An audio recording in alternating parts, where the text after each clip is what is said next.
Thank you so much. TEDx Shivaji College 2026. Topic: Gravity and glitches.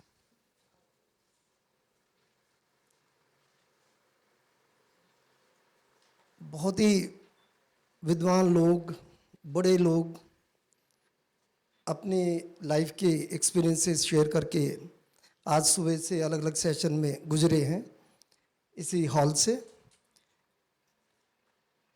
अब last session है तो अब मुझसे कहा गया है कि मैं भी कोई अपनी बात कहूँ। ग्रेविटी और ग्लिच के हवाले से आप समझिए कि एक है, ग्रेविटी मीन्स आपको कोई चीज़ जो पकड़ के रखती है, जो आपको आपके पैरों को ज़मीन पर बनाए रखती है, और उस प्रोसेस में कि आप अपने पैरों पर भरोसा रख के खड़े रहें, उस प्रोसेस में बहुत सारे ग्लिचेस आते हैं, वक्त के साथ आते हैं, हवाओं में आते हैं, ज़िंदगी के अलग अलग रंगों में आते हैं। कैसे हम उनको ओवरकम करें? दो चित्र मैं आपके सामने रखता हूँ कि ग्लिचेस क्या हैं और ग्रेविटी के साथ वो कैसे अपने को जोड़ के रखना चाहते हैं, या उन ग्लिचेस को हम कैसे ग्रेविटी के दम पर ओवरकम कर पाए। एक चित्र है कोरोना टाइम का।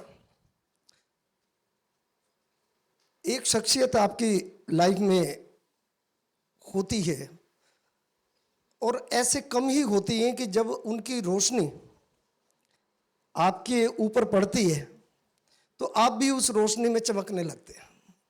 आपकी अपनी कोई रोशनी नहीं होती, लेकिन उस रोशनी में जो किसी दूसरे का प्रकाश आप पे आया, उनकी पर्सनैलिटी का जो आप पे रिफ्लेक्शन आया, उसमें आप भी चमकने लगते हैं।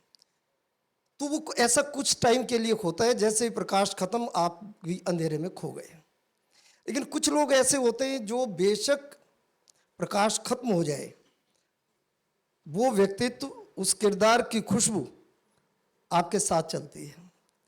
ऐसी ही एक खुशबू का नाम है माँ। माँ से प्यारी कोई चीज़ धरती पे आज तक हुई नहीं है, और आने वाले इतिहास में भी बहुत दूर तक मुझे दिखाई नहीं देता कि किसी की भी जिंदगी में माँ से प्यारा कोई दूसरा शब्द आ पाएगा।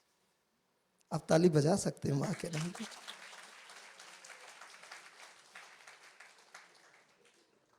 कोरोना की जद्दोजहद है। जो जहाज कभी आसमान में उड़ते थे जमीन पे पड़े हैं, सड़कें खाली, हॉस्पिटलों में बुरे हाल, और ऑक्सीजन से जूझती माँ। जो आपकी ग्रेविटी है, जो आपको आपके संस्कारों में बांध के रखती है, बांध के गई है, वो जूझ रही है वहां पर। ग्लिचेस आए हुए हैं लाइफ में, तूफानों से गुजर रहे हैं जैसे आप, और अल्टीमेटली मां चली जाती है। वो शख्स जो हर हाल में आपको सिर्फ प्यार करता है, सिर्फ प्यार करता है, उसके होठों पर कभी बद्दुआ नहीं होती। बस एक मां है जो मुझसे खफा कभी नहीं होती। वो मां चली गई, उसको अब ढूंढो आप। हर जगह, हर शख्स में उसके ममत्व की, उसकी ममता की तस्वीरें आप ढूंढते रहो। क्या सूरत थी, क्या सीरत थी, माँ तो बस ममता की मूरत थी। पांव छुए और काम हुए, पांव छुए और काम हुए, माँ तो बस एक मुहूर्त थी।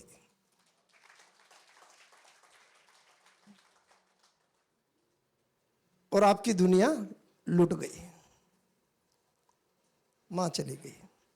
दूसरा चित्र देखिए। एक और शख्स आपके जीवन में होके गुजरता है, मालूम नहीं कितने लोग उसको पहचान पाते हैं, कितने लोग उससे मिल पाते हैं, कितने लोग उससे रूबरू होके एक आकार हो पाते हैं। वो है गुरु। गुरु आपको जिंदगी में मिलता तो है, पर सब लोग गुरु के साथ एक आकार नहीं हो पाते। कुछ होते हैं तो सौम्य, शांत, करुणामय चित्र, और ऐसी शख्सियत जो सिर्फ ये चाहती है कि उसके स्टूडेंट्स का इतना बड़ा नाम हो कि वो इस दुनिया में इस पहचान के साथ जाना जाए कि इसके गुरु वो थे। अर्जुन के गुरु द्रोणाचार्य थे, राम के गुरु वशिष्ठ थे। गुरु हमेशा शिष्यों से पहचाना जाएगा। याद रखना, किसी भी पेड़ की पहचान उसके फल से होगी। आपने दिया क्या है? तो आप एक ऐसे गुरु के साथ रिश्ते में हैं और उसी कोरोना के झंझावात में गुरु भी फंस जाते हैं, जिसको आप अपने जीवन का सारा सब कुछ ये समझते हैं। कुछ भी आपको जिंदगी में गुरु वो है जो आपको रास्ता दिखाता है। शिक्षक, हम लोग आपको इंफॉर्मेशन ट्रांसफर करते हैं। जिस किसी शिक्षक के माध्यम से आपके भीतर नॉलेज का दीपक जले तो समझिए आप गुरु की तरफ मुखातिब हैं। तो गुरु आपके भीतर ज्ञान का दीपक जलाता है। टीचर आपको नॉलेज देता है, उस वो इंफॉर्मेशन है, आपने याद की, उसने आपने आगे याद करके लिख दिया, हो गया, आप भी कामयाब हुए। ये शिक्षकों का काम है, शिक्षा देना। गुरु आपको आपसे खुद से मिलवाता है। इसलिए गुरु का काम, गुरु का नाम भगवान से भी पहले रखा गया। गुरुर ब्रह्मा गुरुर विष्णु गुरुर्देव महेश्वरा गुरु साक्षात पर ब्रह्म तस्मै श्री गुरुवे नमः। गुरु से आगे कुछ नहीं। अब उसी झंझावात में आपके सिर से गुरु का साया भी उठ गया। तो दो ऐसी शख्सियत जिसने जन्म दिया, इस दुनिया से रूबरू कराया, वो भी चलेगी, और वो गुरु जिसने इस दुनिया से आपकी पहचान कराई, वो भी चला गया। और ये मानिए कि अगर भगवान भी रूठ जाए, ध्यान दीजिएगा, तो गुरु आपको भगवान के मनाने का जतन बता देगा, रास्ता बता देगा, कोई ना कोई सूत्र देगा जिससे वो भगवान खुदा भी आपकी बात सुनने लगेगा, उससे मिलवा देगा। लेकिन गुरु ही अगर रूठ गया फिर क्या होगा? हरि रूठे गुरु ठोर है, गुरु रूठे नहीं ठोर। अब ऐसे दो शख्सियत आपके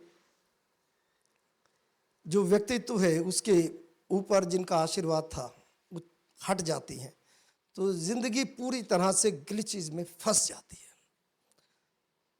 ये मैं आपको एक चित्र दिया मैंने, एक ऐसे इमोशनली टूटे हुए व्यक्ति का जिसको दुनिया की सबसे प्यारी चीज मां के खो जाने का गम है, और जिसको अपनी जिंदगी की रोशनी जो कि गुरु है उसके सामने से, उसकी जिंदगी से हट जाने का मलाल है, और वो उसमें डूबा हुआ है। और याद रखना, मुसीबतें अकेली नहीं आती। जब ये मुसीबतें जिस वक्त चल रही होंगी उस वक्त और भी बहुत सारी मुसीबतें चल रही होंगी। मुसीबत कभी अकेले नहीं आती, बहुत सारी और भी चल रही होती है। तो जिस गुरु को आप सोचते थे कि यह तन गुरु विष की बेलरी और गुरु अमृत की खान, शीश दिए जो गुरु मिले तो भी सस्ता जान।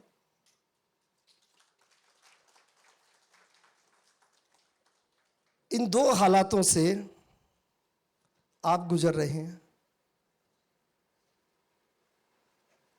अब प्यार में टूटा हुआ दिल एक बात है, आज नहीं तो कल, कल नहीं तो परसों कोई रास्ता मिलेगा, क्या पता उससे भी खूबसूरत कोई रास्ता मिले। पर मां का अल्टरनेटिव दुनिया में नहीं है, दूसरी मां नहीं मिल सकती। गुरु मिलेगा कि नहीं मिलेगा इसका भी अंदाजा नहीं है। दूसरा, गुरु भी बहुत मुश्किल है, बहुत ही मुश्किल है। इन परिस्थितियों से जब आप गुजरते हैं, इन ग्लिचेस से आप गुजरते हैं, तो ग्रेविटी कहाँ से आएगी, व्यक्तित्व में ठहराव कहाँ से आएगा। आंधियों ने आपके पैरों को उखाड़ दिया है, ये जमीन पर कैसे जमे रहेंगे। तो वो रास्ता फिर आता है आपकी कमिटमेंट से, आपकी कृतज्ञता से, आपके गुरु और माता के प्रति आपके समर्पण से। जहां वो छोड़ के गए हैं आपको और जो वो सिखा के गए हैं आपको, वो जो आपको बनते हुए देखना चाहते थे, आप उस दिशा में कमिटमेंट के साथ खड़े होइए, समर्पण के साथ खड़े होइए। उनके प्रति प्यार की पूरी 100% डिवोशन के साथ खड़े होइए। अगर डिवोशन आपका है गुरु के प्रति, माता के प्रति, तो फिर आप उठ खड़े होंगे। क्यों? क्योंकि उनके दिए हुए संस्कारों में इतनी ताकत है कि आपको कितने ही तूफानों से गुजरना पड़े, आपके पैर जमीन पर जमे रहेंगे।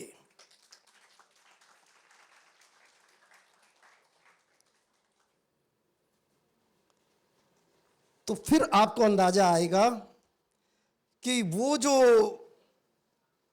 दौर गुजर रहा था, जिसमें गुरु भी चले गए, माता भी चली गई, लेकिन उनकी यादें, उनके सिखाए गुण, संस्कार, उनके डाले हुए विचार दरअसल आपके लिए किसी नए मुकुट का निर्माण कर रहे थे।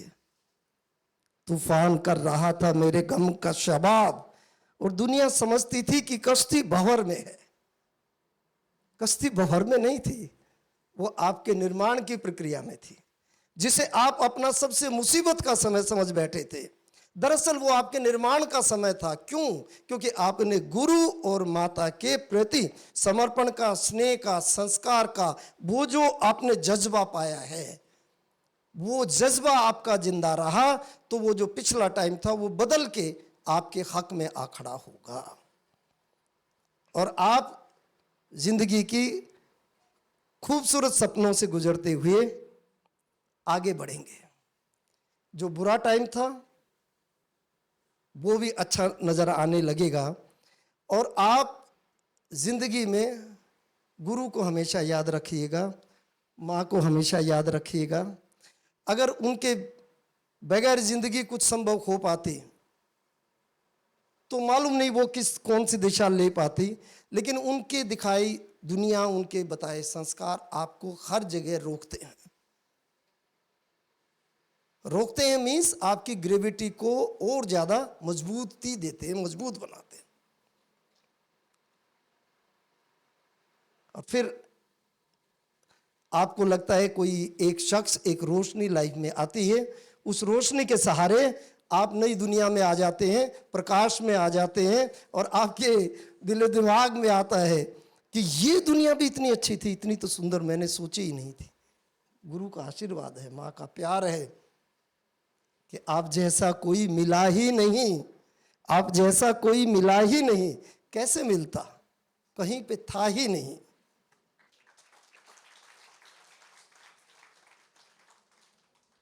और मुझसे होकर गुजर गई दुनिया, मैं तेरी राह से हटा ही नहीं। वो जो माता पिता की, ये जो गुरु के और जो आपके अच्छे प्यार के संस्कार थे, जो उन्होंने प्यार सिखाया आपके भीतर, वो आपको इतनी मजबूती से रोके रखा, जमाए रखा। और आज जिंदगी को आप एक नई वसंत का मौसम है, एक हवाओं के खुशबुओं के बीच में पाते हैं। इसीलिए जब टेडेक्स की टॉक की भी बात आती है तो आपका ध्यान वही माँ पर, वही गुरु पर चला जाता है कि जिक्र होता है, जिक्र हो चाहे आसमां का या जमी की बात हो, खत्म होती है तुम्हीं से अब कहीं की बात हो। Thank you very much.